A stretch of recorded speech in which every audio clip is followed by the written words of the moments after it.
बात करें question number 3 की भाई। देखो अब तो तुम थोड़ा बहुत तो ट्राई कर ही सकते हो। देखिए इधर देखिए, तीसरा चौथे क्वेश्चन में 1 मिनट का टाइम है भैया, तीसरा करो, और 1 मिनट का टाइम भैया चौथा करो। जो भी देख रहा है वीडियो, जो भी देख रहा है, देखो भाई, अगर मैं क्वेश्चन नंबर 3 की बात करूं, पॉइंट मेथड यूज करो। क्या करो? Point method use. हालांकि तीसरे वाले क्वेश्चन को देखते ही मैं आंसर बता दूंगा, अभी देखते ही बता दूंगा, देखते ही मैं आपको भी बता दूंगा तरीका। मान लो इस ए का पोटेंशियल V, इसका पोटेंशियल 0, थोड़ा आगे और बढ़ा दो 0, थोड़ा और बढ़ा दो V, रहा नहीं रहा। यहां R ओम का रेसिस्टेंस है, कुछ हिस्सा गया, बचा कुचा रहा V डैश। समझ में आ गया होगा? पोटेंशियल वहीं ड्रॉप होता है जहां रेसिस्टेंस होता है। मतलब जब यहां से करंट डिवाइड हो रही होगी तो कुछ हिस्सा यहां गया इसका, बचा कुचा इधर। ऐसे इधर भी R ओम का रेसिस्टेंस यहां भी है, तो इस पॉइंट पर भी पोटेंशियल कितना जाएगा? V डैश ही जाएगा। अब तो आपको कुछ ना कुछ क्लियर हो रहा होगा ना।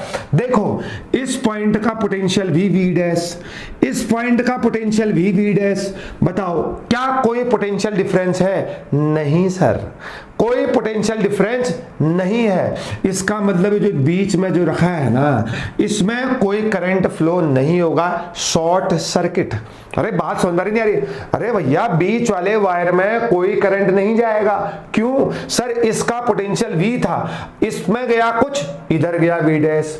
इसका पोटेंशियल V था, इसमें कुछ गया, बचा कुचा यहाँ V डैश। क्यों? ये भी R था, ये भी R था। बात समझ में आई? इसका मतलब दोनों टर्मिनल का पोटेंशियल सेम, तो पोटेंशियल डिफरेंस 0, करंट भी 0, कोई इफेक्टिव रेसिस्टेंस नहीं है, शॉर्ट सर्किट। इसका मतलब इस वाले वायर को हटा दोगे तो आप मुझे बताओ, अगर इस वायर को हटा दूंगा, ये लो हटा दो, तो बताओ ऊपर वाले दो किस में है? सीरीज में 2R, नीचे वाले दो किस में है? सीरीज में 2R। फिर किस में हो गए दोनों setup? Parallel. 1/2R plus 1/2R, 2/2R मतलब R। कितना हो गया? R हो गया। हो गया नहीं हो गया? समझ में आया नहीं है? मैं R इक्विवेलेंट की बात कर रहा हूं, तो R इक्विवेलेंट कितना हो गया? R हो गया। मतलब ये दो सीरीज में जाएंगे 2R, ये दो सीरीज में जाएंगे 2R, तो 1/R equivalent equals to 1/2R plus 1/2R, मतलब R equivalent equals to R। ये रहा आंसर तीसरा। अच्छा एक चीज बता दूं मैं, इसको मान लो P। एक होता है व्हिटस्टोन, एक साइंटिस्ट था, उसने एक बढ़िया सा मतलब बोले तो बड़ी सी चीज बताई थी। इसको मान लो Q, इसको मान लो R, इसको मान लो S। अगर P अपॉन Q की वैल्यू R अपॉन S के बराबर है, व्हिटस्टोन ये कहता है बैलेंस कंडीशन में, सर अगर P अपॉन Q की वैल्यू R अपॉन S के बराबर है, अरे भले यहां 2 हो, यहां 4 हो, यहां 5 हो, यहां 10 हो, तब भी तो P upon Q equals to R upon S आ रहा है। उस केस में भी बीच वाले वायर में चाहे 10 रेसिस्टेंस बीच में हो, चाहे कितने भी हो, कोई करंट फ्लो नहीं होता है। व्हिटस्टोन की बैलेंस कंडीशन है।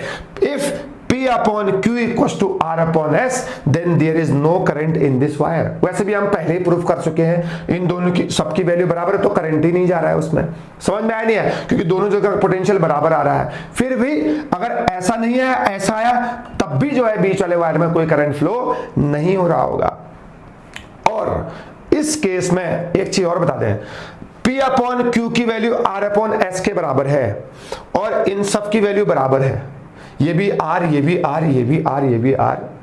तो R इक्विवेलेंट निकालने के लिए आपको डायरेक्ट मतलब बोले तो पेन चलाने की जरूरत नहीं है, डायरेक्ट बोल दो R होगा सर आंसर। कितना होगा? R। अगर ये 2R है, 2R है, 2R है, 2R है, व्हिटस्टोन की कंडीशन है P upon Q equals to R upon S, मतलब 2R 2R 2R 2R, answer भी 2R। ये 5R 5R 5R 5R, answer भी 5R। पेन चलाने की जरूरत नहीं है। अगला क्वेश्चन करते हैं भाई, समझ में आ गया होगा R। इस क्वेश्चन को 1 मिनट का टाइम है तुम्हारे पास, करके दिखाओ भाई, मजा आ जाएगा। पानी पी लेते हैं।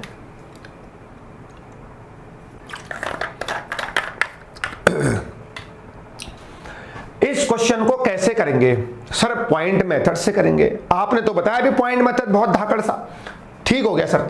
इधर देखो भाई, फिर ध्यान से देखना, इस टर्मिनल का पोटेंशियल V, इस टर्मिनल का पोटेंशियल V,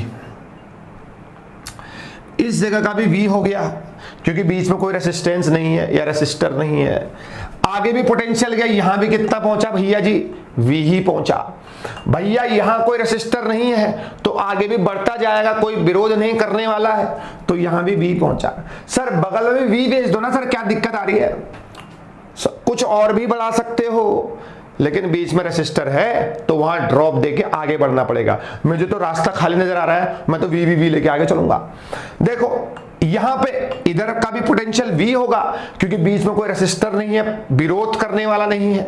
ये नहीं बोलेगा कि कोई लाओ लाओ हमको भी दो ना, रेसिस्टर ही नहीं है। आगे भी यहां भी पोटेंशियल कितना होगा, V होगा। इस टर्मिनल का भी कितना होगा, V होगा। यहां का भी, इधर का भी सर V तो होगा।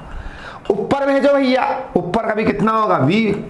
अरे देख समझ में आ रहा नहीं आ रहा है, कोई रेसिस्टेंस नजर नहीं आ रहा मेरे को इनके बीच में।